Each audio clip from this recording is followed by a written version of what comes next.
Hi guys, ito po yung mga videos nung nagbakasyon ako sa Habunga. 3 taon na ang nakalipas, nakakamiss din.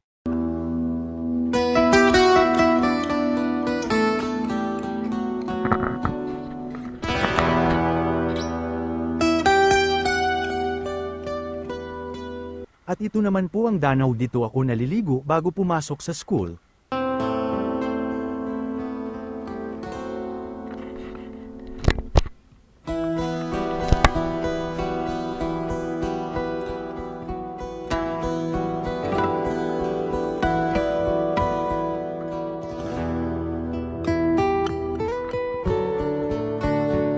At ito naman ang bagong palengke ng Habunga.